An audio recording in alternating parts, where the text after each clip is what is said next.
이 아침 저와 여러분 하나님의 말씀 요한복음 17장 1절부터 5절까지의 말씀입니다. 예수께서 이 말씀을 하시고 눈을 들어 하늘을 우러러 이르시되 아버지여 때가 이르렀사오니 아들을 영화롭게 하사 아들로 아버지를 영화롭게 하게 하옵소서. 아버지께서 아들에게 주신 모든 사람에게 영생을 주게 하시려고 만민을 다스리는 권세를 아들에게 주셨음이로소이다. 영생은 곧 유일하신 참 하나님과 그가 보내신 자 예수 그리스도를 아는 것이니이다.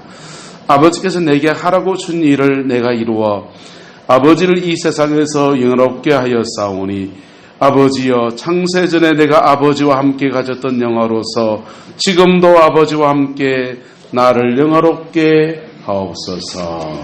아멘. 가끔씩 방송국에서 제게 전화가 옵니다. 그리고는 원주희 목사님이 만나는 겁니다. 네, 맞습니다. 한참 얘기해요.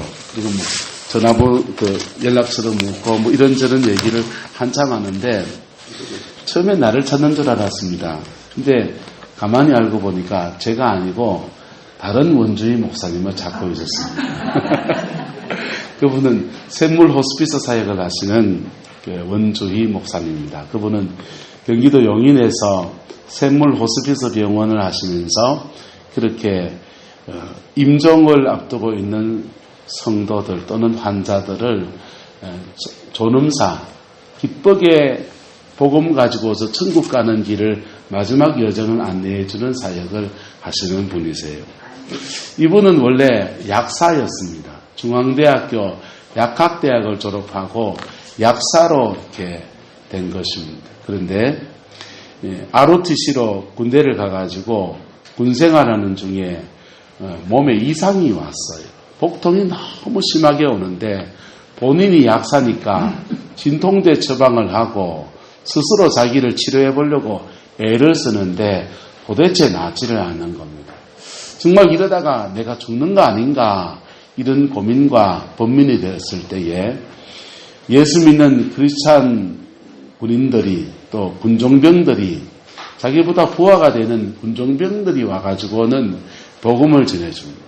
그리고 일반 사병들과 똑같이 진중 세례를 받고서 예수를 믿었어요.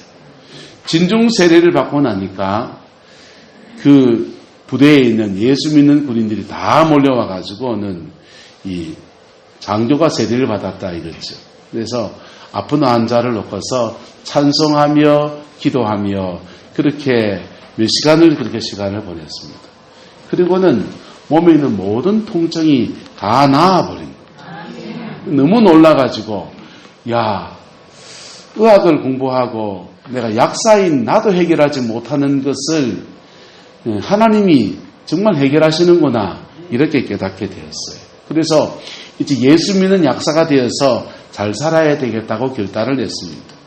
예수 믿고 성경 공부하고 진리를 깨닫고 제대를 했습니다.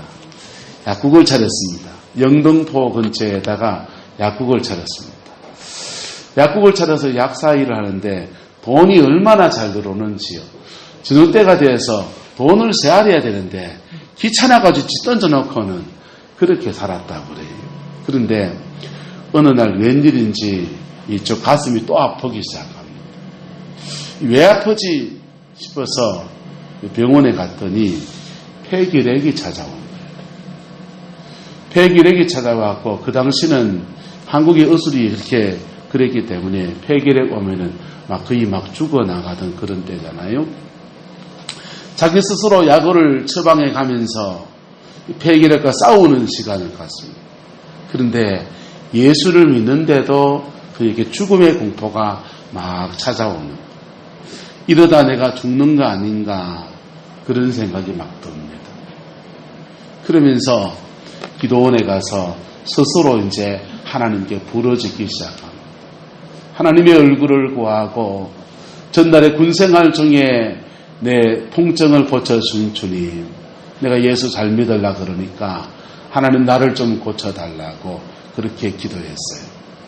그랬더니 정말 그 기도 가운데서 성령이 임하시면서 폐결핵이 깨끗이 나아버려요. 그때부터 이분은 자신의 안에 간정이 생겨난 거예요. 예수 믿는 믿음의 간정이 생겨나서 사람들에게, 약국을 찾아오는 사람들에게 복음을 전합니다. 하나님 살아계신다. 내가 경험해 봤다.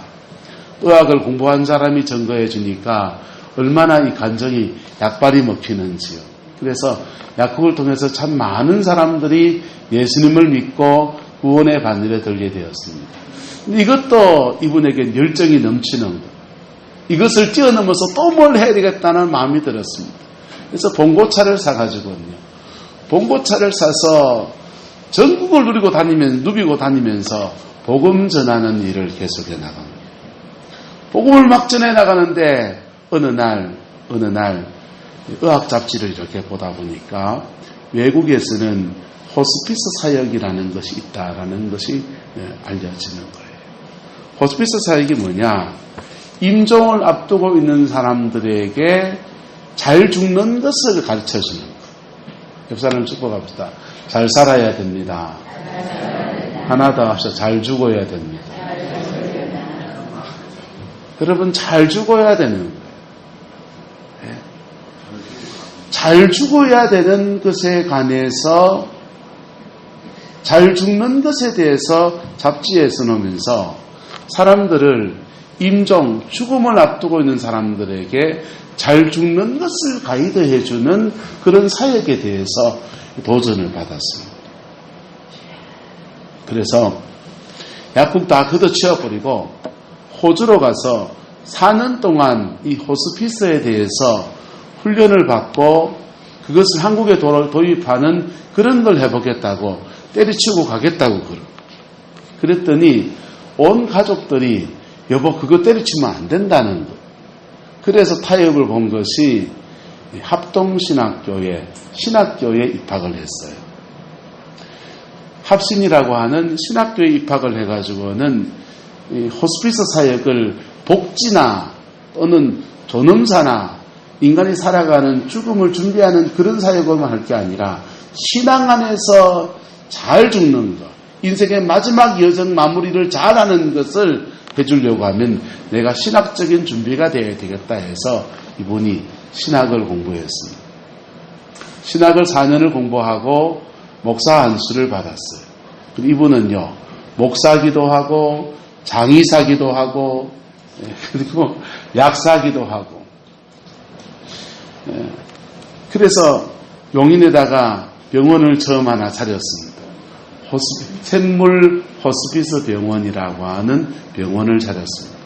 그 병원에 입원을 하려고 하면은 여러분들은 입원을 못해요.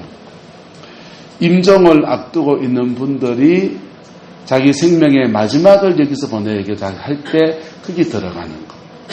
보통 한 달 내에 돌아가시고 좀 길게 거기 병원에 계시면 2달 정도 거기 입원해 계십니다. 그러면서 죽음을 어떻게 복음 안에서 죽어내는가. 그리고 죽음이 끝이 아니라 천국에 가는 그 길로서 인생을 마무리하고 살 것인가. 그렇게 준비시켜주는 일을 하는 그곳. 이게 이제 저하고 이름이 똑같은 원주희 목사님이 하시는 사역인 것입니다. 참 귀한 사역이지요. 이 사람 다시 축복합시다. 잘 살아야 됩니다. 잘 죽어야 됩니다. 여러분, 잘 산 사람들은요, 잘 죽는 복도 주어집니다. 잘 산 사람은 잘 죽는 복도 주어지게 되는데요. 그 잘 죽는 복이 뭐냐? 잘 죽는 복이 뭐냐? 천수를 누리고 100년, 200년 산다는 게 아니라 복음 안에서 죽음을 맞이하는 영광과 은혜가 그에게 주어지는 거예요. 할렐루야.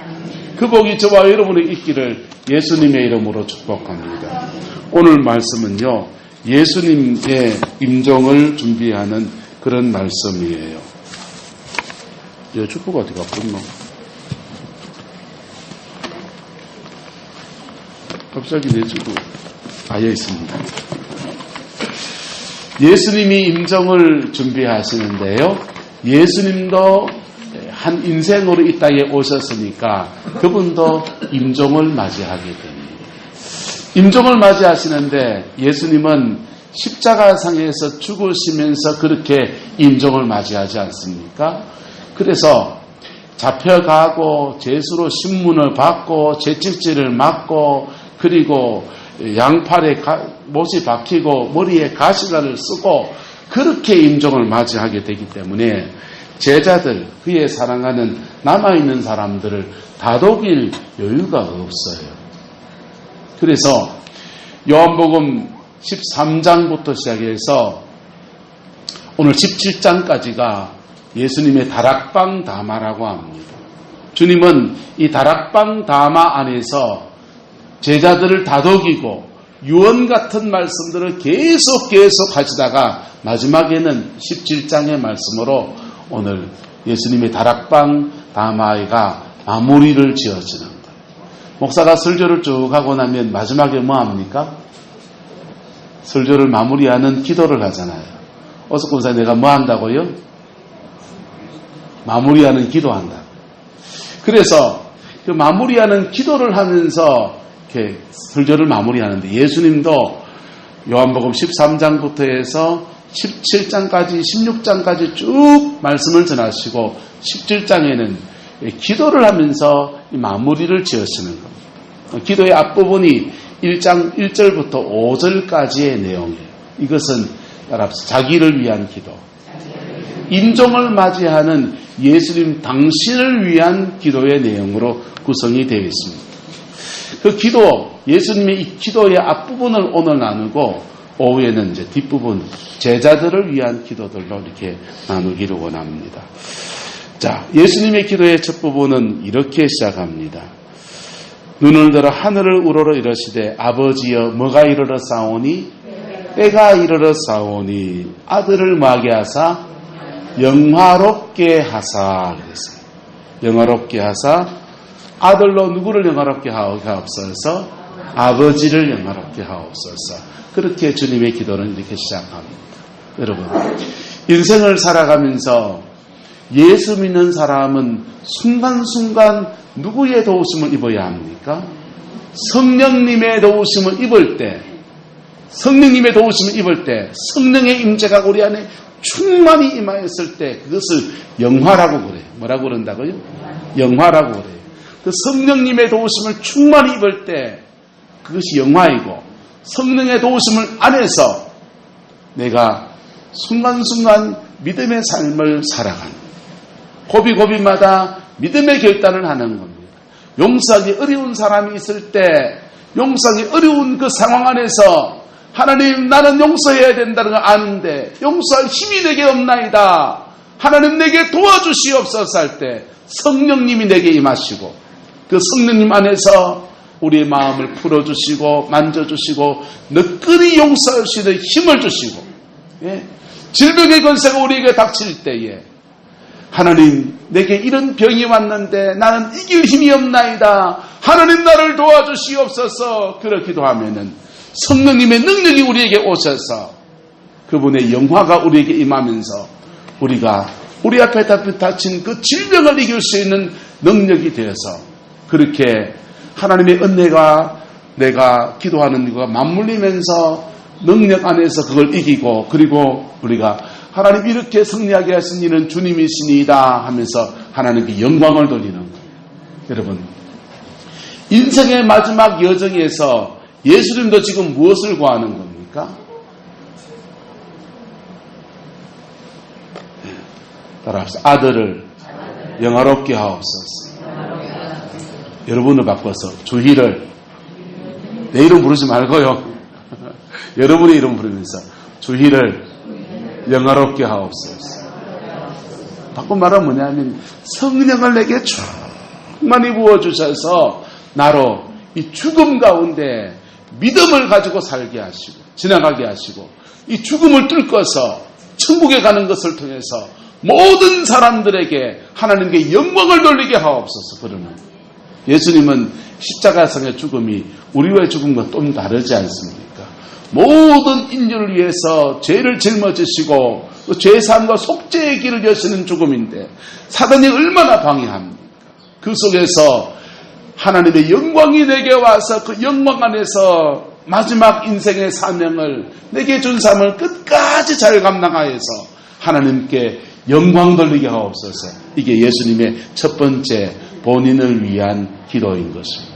여러분, 인생의 고비고비마다 하나님의 도우심을 구해봤습니까? 하나님의 도우심을 구하고 그 도우심 속에 하나님의 응답받고 그 고비를 뛰어넘어가면서 믿음이 자라나는 저와 여러분 되시기를 예수님의 이름으로 축복합니다. 언젠가 김봉건 사님이 계절이 바뀔 때가 되면 저 어른이 기관지가 좀 약하시잖아요. 감기가 들려서 맨날 며칠 때 기침을 걸럭걸럭 합니다. 아내 되시는 우리 오남선 주사님이 암에 걸린 건 아니니까 그렇지만은 사랑하는 남편이 감기 걸려가지고 아마 도라지도 다지고 그랬겠지요. 다져드리고 그렇게 해도 이렇게 나지 않으니까 새벽에 와서 기도를 시작했습니다. 기도하는데 마음에 운짐이 달아서 기도를 하니까 얼마나 간절해지는지. 그래서 그렇게 불과 기도의 시간이 10분이나 됐겠어요? 10분, 20분 기도하고는 그 교회 문을 턱 나서는데 하나님의 음성이 들린 거예요. 아마 깜짝 놀랐을 거예요. 처음 들었으니까. 하나님의 음성이 들렸습니다. 그리고는 남편이 낫는다는 확신을 주시고 평안을 주셨어요. 할렐루야. 응답하셨습니까? 안 하셨습니까? 정인이 저 계십니다. 하나님 살아계십니다. 그리고 그 하나님은 우리 인생의 중요한 고비 때마다 우리가 죽게 구할 때에 우리에게 사실은 뭘 주시느냐? 성령의 능력을 주시는 거예요. 그래서 그 능력 안에서 우리가 그 문제를 뚫고 지나갈 수 있고 그 문제를 감당해낼 수 있는 힘을 공급하시는 하나님이십니다. 예수님은 지금 또 당신의 인생의 마지막 여정 안에서 그분이 짊어져야 될 십자가의 그 고통과 모멸과 수치와 그런 속에 사단이 그 마음을 부축해서 십자가에서 못 풀고 내려오고 싶은 그런 마음들 다 이길 수 있게 하나님의 도우심, 성령의 도우심을 구하는 것으로 그분의 기도를 시작해 나갑니다. 두 번째 기도의 제목은 하나님 앞에 이렇게 기도하고 있습니다. 3절에 보면 영생은 곧 유일하신 참 하나님과 그가 보내신 자 예수 그리스도를 아는 것이니이다. 아는 것이니이다 그랬어요. 여러분, 여러분의 임종을 맞이할 때에 영생에 대한 확신이 있기를 예수님의 이름으로 축복합니다. 영생에 대한 확신이 있는 사람은요, 확신이 있는 사람은 죽음을 맞이하는 게 그래도 사람은 좀 두려워요. 하지만 영생에 대한 확신이 있는 사람은 다른 사람하고 다른 거예요. 구원의 확신이거든요. 저와 여러분 안에 구원의 확신이 있기를 예수 이름으로 축복합니다. 구원의 확신을 오늘 성경은 말하기를요. 영생은 곧 유일하신 참 하나님과 그가 보내신 자 예수 그리스도를 아는 것이니이다. 아는 것이다 그랬어요. 이 안다라고 하는 헬라어 단어는 기노스코를 사용합니다. 기노스코란 단어는 그냥 이렇게 그냥 아는 걸 말하지 않아요. 여러분 보세요.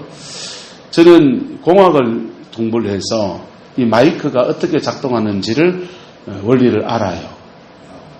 그냥 이건 지식으로 아는 거예요. 이 마이크하고 내가 대화를 합니까? 마이크야, 오늘 내가 설교해야 되는데 말 좀 잘 전달해두고 알았지? 이 삐지면 안 된대. 돌았습니까? 제가? 마이크하고는 인격적인 대화가 불가능해요. 마이크는 쓰는 겁니다. 예? 그 기능이 떨어지게 되면 더 이상 쓸 수 없는 거예요. 여기 볼펜이 있습니다. 이 볼펜을 가지고서 막 이렇게 필기를 합니다. 약 다 떨어졌습니다. 어찌해야 됩니까? 약 다 떨어지면 버리는 거죠. 쟤는 나하고 인격적 관계가 아니에요. 그런데 사람과 사람은요. 사람과 사람을 대할 때도 우리는 인격적 관계로 대하는 경우도 있고요. 마치 물건 대하듯이 대하는 경우도 있습니다.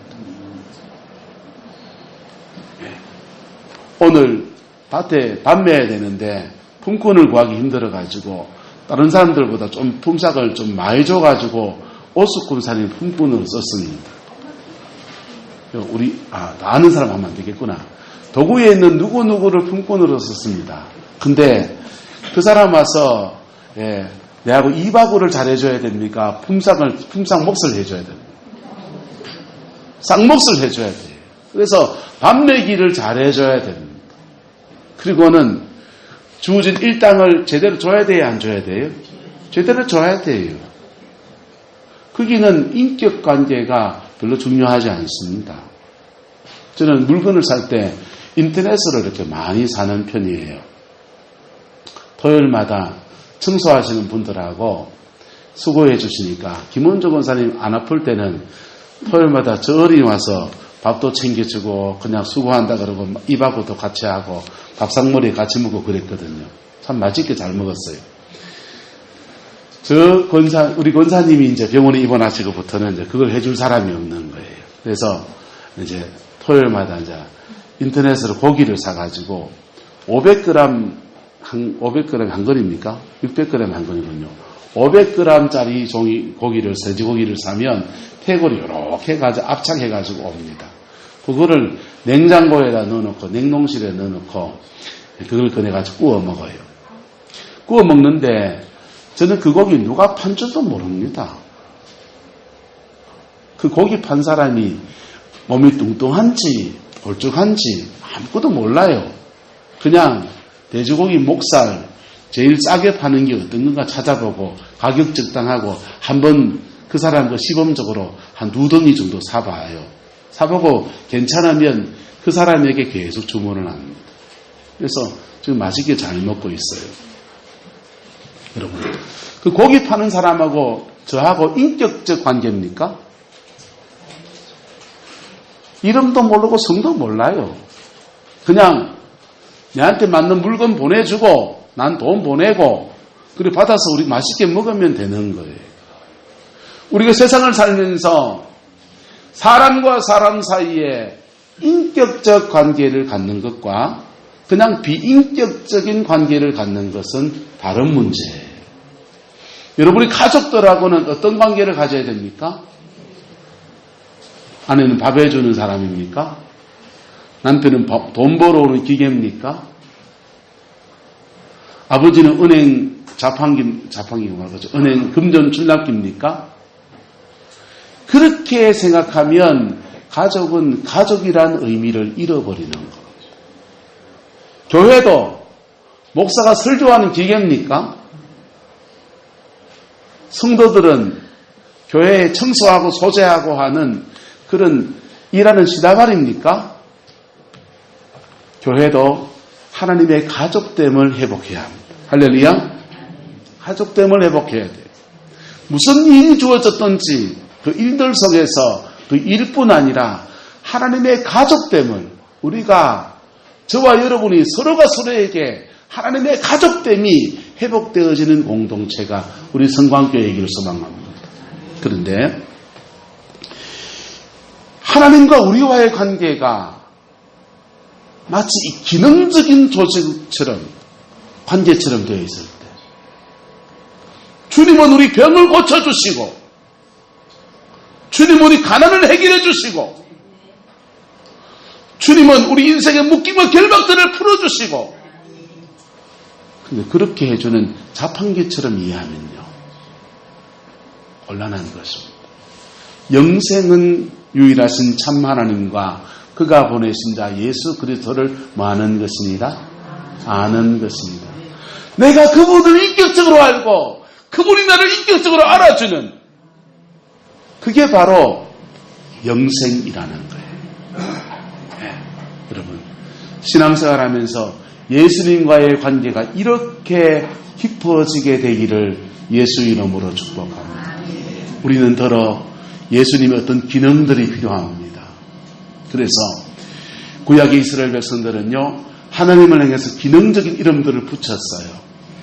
여호와 라파, 벽을 고쳐주시는 하나님. 여호와 니시, 우리에게 승리를 가져다 주시는 하나님. 여호와 샬롬, 우리에게 평강을 주시는 하나님. 여호와 이레, 내 인생의 여정속에 미리 예비하시는 하나님. 그렇게 하나님에게 대해서 기능적인 이름을 붙였습니다. 그리고 그게 심각해진 일들이 한 번 있었는데요.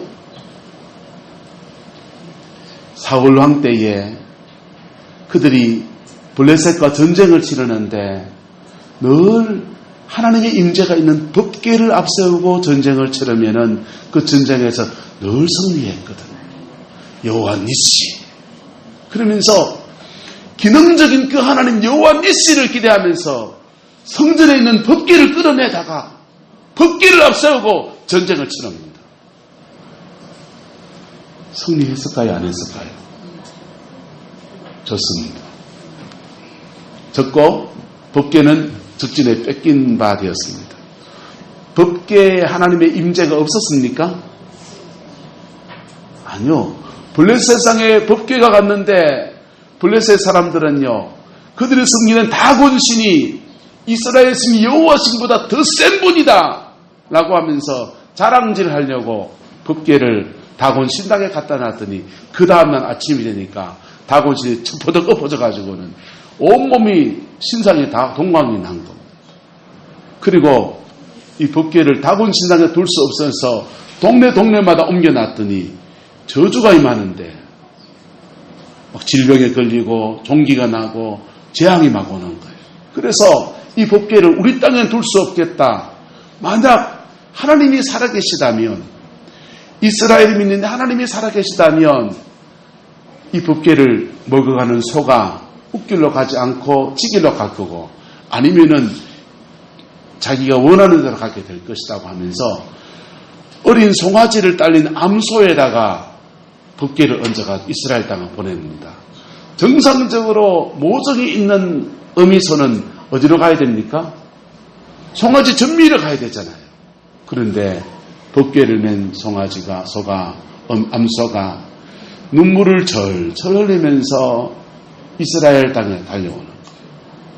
법궤는 하나님의 임재가 사라지지 않았어요. 하나님은 이스라엘 백성을 버린 것이 아니고 함께 하시는 분이 있었어요.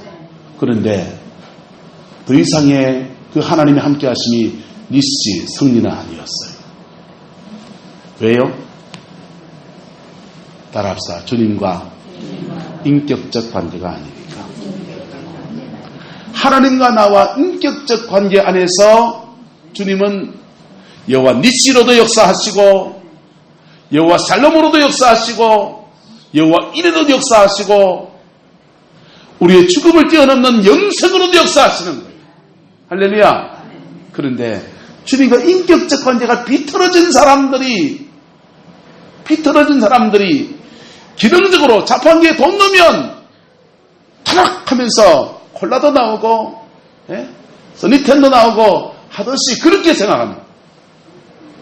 하나님은 그런 분이 아니신 거예요. 만물을 창조하시고 역사를 주관하신 하나님은 우리와 인격적 관계 안에 있기를 원하시고 그 인격적 관계 안에서 우리에게 무엇을 주시느냐? 영생을 주시는 분이신 거예요. 할렐루야. 그 은혜가 저와 여러분들에게 있습니다. 오늘 예수님은 당신의 주신 하나님의 은혜에 대해서 감사하면서 영생은 유일하신 참 하나님과 그가 보내신 자 예수 그리스도를 아는 데 있습니다 라고 하면서 그에게 구원 주심에 대한 감사를 올려드리고 있습니다. 저와 여러분들 안에서도 거듭났습니까?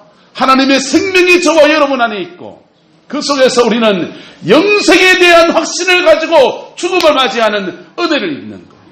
두 번째 예수님이 하나님 앞에 간구하는 것은 무엇인가 하면은요. 자, 자신에게 주시는 영화를 구하고 있습니다. 1절의 말씀이 때가 이르렀사오니 아들을 마게 하사 영화롭게 하사, 이 영화는요 두 가지 뜻을 가지고 있어요. 영화는 하나님의 완전히 임하심이거든요. 그런데 이 두 가지 의미 속에서 영화가 주어졌습니다. 첫 번째 의미는 십자가를 지면서 죽음에 들기까지 끝까지 순종하시는 그 힘과 능력을 하나님께로부터 공급받으려고 하는 은혜이고, 또 하나는요, 성도가 죽을 때에 우리가 어떤 은혜를 하나님께 얻게 되느냐. 장로교단의 교리 문답에 나옵니다. 성도가 죽을 때에 하나님은 우리에게 무엇을 주시느냐? 따라합시다. 완전한 거룩함을 주어서 하나님 앞에 서게 하신다. 저와 여러분들은 죽어요. 그런데 그 죽음 앞에서 하나님이 우리에게 준 은혜가 뭐냐면 완전한 거룩함을 주셔요. 완전한 거룩함을 주셔요. 그래서 믿음의 사람들은, 정말 잘 믿는 사람들은 그 임종 앞에서 엄청난 하나님의 은혜가 몰려오는 거예요. 그의 영혼을 완전히 정결케 하는 엄청난 하나님의 은혜가 몰려오는 거예요. 그래서 그 임종 앞에서 구원의 감격을 노래하고요, 하나님의 영광을 찬양하고요, 너끈히 하나님 앞에 서게 하시는 은혜의 역사가 우리에게 주어지게 되는 것입니다. 그 복이 저와 여러분에게 있습니다. 오늘 예수님은 나를 영화롭게 해달라고 간청하고 있어요. 당신이 천국 갈 수 있는, 하나님 앞에 어여시 서게 하시는 완전한 거룩함이 주어지기를 원해서 간구하는 겁니다. 여러분, 임종을 앞두고 있는 성도들을 가끔씩 신방을 하고 돌아보는 그런 기회가 있는데요.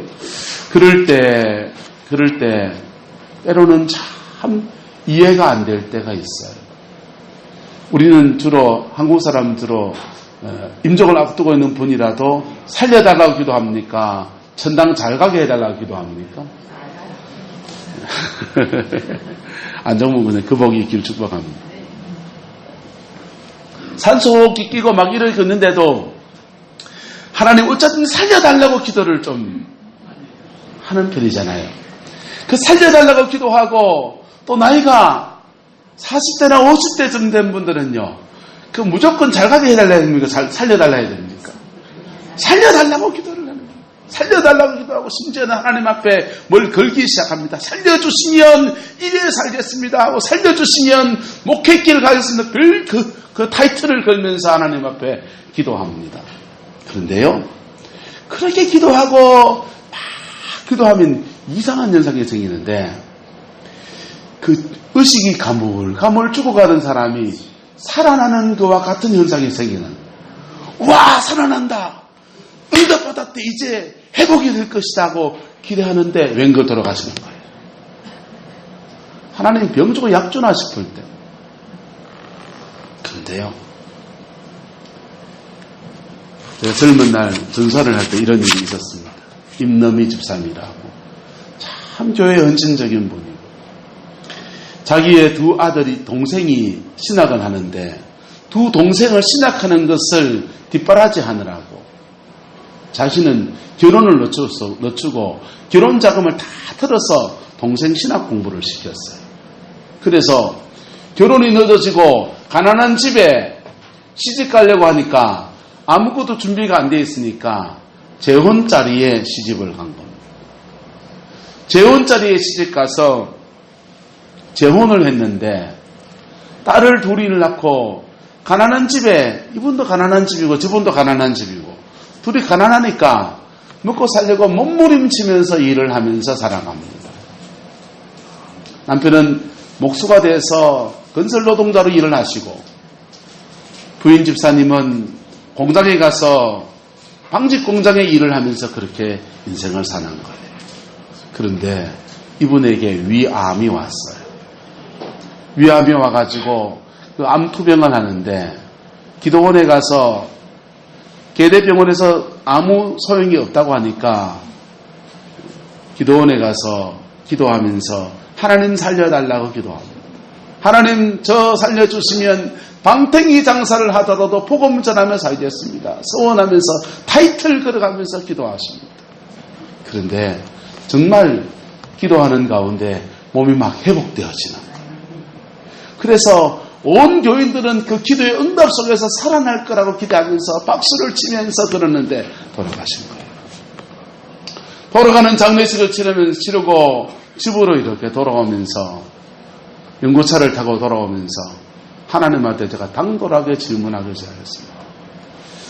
하나님, 그분을 왜 데려가십니까? 가타나 약한 교회에 일꾼 한 분이 부족하고 그런데 그 충성하는 분을 왜 데려가십니까? 그리고 스스로 답을 찾아가면서 이렇게 기도하는데 답이 보이지 않는 거. 그런데 하나님이 이 말씀을 딱 떠올려주십니다. 너희들의 기도와 사랑의 수고와 그 속에서 그 영혼이 천국 갈 준비가 되었다. 이런 마음이 왔어요. 그때부터 마음이 편안해지더라. 여러분, 옆 사람에게 축복하고 전당 그냥 가는 거 아닙니다. 전당을 갈 때 우리 영혼을 하나님이 준비시켰어요. 준비시키셔서 기도하고 회개하고 영혼을 정결하게 하시면서 성도의 영화를 주시고 데려가십니다. 할렐루야. 성도의 영화를 주시고 그 속에서 데려가십니다. 그래서 성도의 영화를 주시는 여정 안에서 우리에게 인생의 고난도 주시고 암도 주시기도 하고 질병의 근세에 듣고 여러 가지 우여곡절 속에서 뭐 하라고요? 영혼을 뭐하게 하라고? 정결하게 하라. 그리고 정결해진 속에 하나님이 100% 완전한 거룩함을 주셔서 하나님 앞에 어여시 서게 하시는 은총을 우리에게 허락해 주시는 거예요. 할렐루야. 저와 여러분이 임종의 때에 하나님이 이런 섭리 가운데 이끌어 가시는 것에 대한 믿음이 있기를 축복합니다. 그래서 병이 오거든 감사로 받으셔야 돼요. 인생의 마지막 여정은 우여곡절이 꼬이거든 감사로 받으셔야 돼요. 그리고 그 속에서 내 영혼을 정결케 하시는 주님의 은혜에 대해서 고백하며 여러분을 내려놓고 나아가는 은혜가 있기를 예수 이름으로 축복합니다. 집안에 불이 났습니다. 불이 막 났는데 외양간에 소가 있습니다. 그 외양간에 소가 불이 났는데 끌어내야 되는데 이 소가 도대체 나갈 생각을 하지 않습니다. 주인이 어떻게 해야 됩니까? 예, 안정문 목사님. 예? 무슨 소리예요?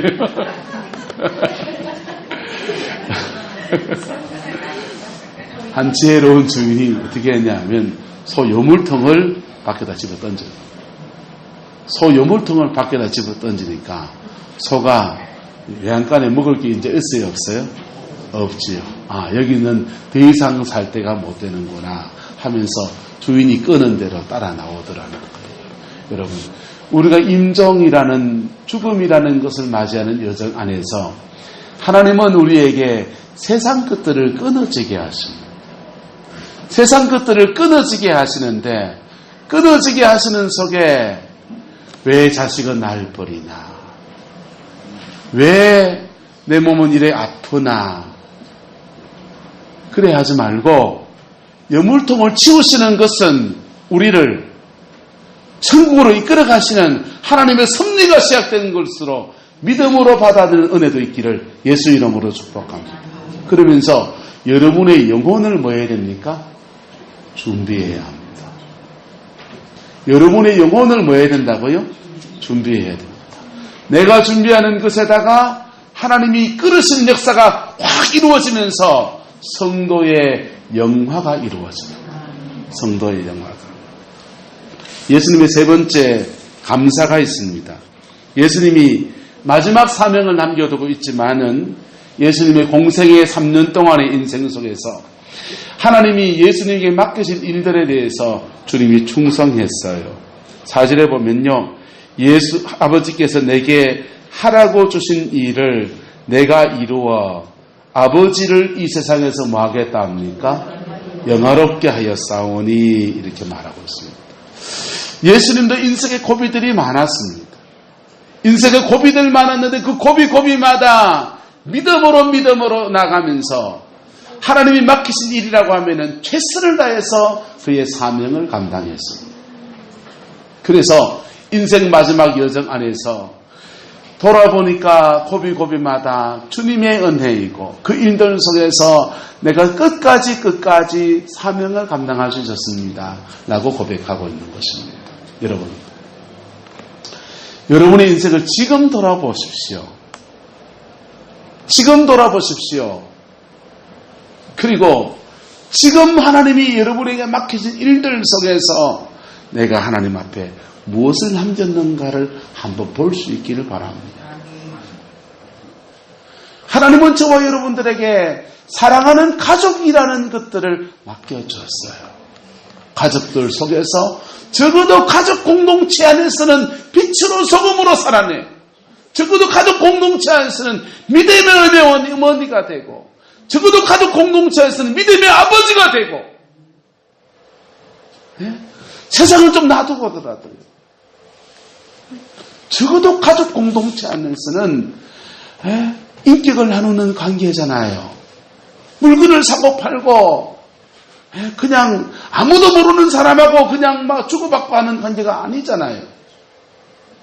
그런데 적어도 가족 공동체 안에서는 주님이 우리를 사랑하시고 인격적 관계 안에서 우리를 구원하신 것처럼 우리도 그런 사람이어야 하는 것입니다. 할렐루야. 예수님은요, 예수님께서 살아가는 모든 삶 안에서 예수님에게 맡기신 사명들을 끝까지 감당해냈다라고 하는 것에 대해서 감사하며 나가고 있어요. 자, 예수님의 기도는, 자신을 위한 기도는 세 가지입니다. 하나는 성령을 충만히 주셔서 내 영혼이 준비된 영혼 되게 하옵소서라고 하는 것입니다. 두 번째는요, 주님의 은혜 아래에서 내게 영생이 있습니다 라고 하는 것입니다. 세 번째는 그 은혜 아래에서 내 인생을 해고해 보니 사명 감당한 여정이었습니다 라고 고백하는 겁니다. 여러분들 어떻습니까? 네? 이 세 가지 속에서요, 두 가지는 은혜로 주어지는 거예요. 두 가지는요, 저와 여러분 안에 거듭난 사람에게 주시는 영생의 은혜가 있는 줄 믿습니다. 예수님과 인격적 관계가 아니라면 주님과의 관계를 뜯어고치시길 바랍니다. 하나님은 자판기가 아니세요. 언제 주님과 인격적 관계가 맺어집니까? 언제 주님과 인격적 관계가 맺어집니까? 그 십자가 안에서 우리가 고백하고 내 아픔을 고백할 때 받아주시는 그 사랑을 경험하면서요, 그 사랑의 관계 속에 맺어질 때 우리는 예수님과 인격적 관계 속에 들어가게 되는 거예요. 할렐루야. 그 인격적 관계 안에 저와 여러분이 세워지게 되기를 예수 이름으로 축복합니다. 이거는요, 은혜로 주어지는 거예요. 은혜로. 그리고요, 임종을 맞이하는 성도에게 생명이 닿을 때에 하나님이 죽음을 뛰어넘어서 영원한 천국에 가는 영화를 주는 것도, 그 준비시키는 여정조차도 주님의 은혜로 주어지는 거예요. 그런데요, 사명은 주님의 은혜와 나의 흥신이, 순종이 맞물리면서 일어나는 거예요. 할렐루야. 그 복이 있기를 축복합니다. 네? 주님의 은혜 아래에서 내가 사명을 감당하는 것이, 순종하는 것이 맞물리면서 우리의 삶에는요, 역사로 나타나고요, 사명을 감당한 자에게 주는 열매로 나타나고, 그 축복으로 나타나는 겁니다. 여러분, 하나님은 이 사명을 더 잘 감당하라고 사람들에게 은사를 주기도 하고, 사명을 더 잘 감당하라고 직분을 맡기시기도 합니다. 그런데 사명을 감당하지 않는 직분자는 어떻게 해야 됩니까?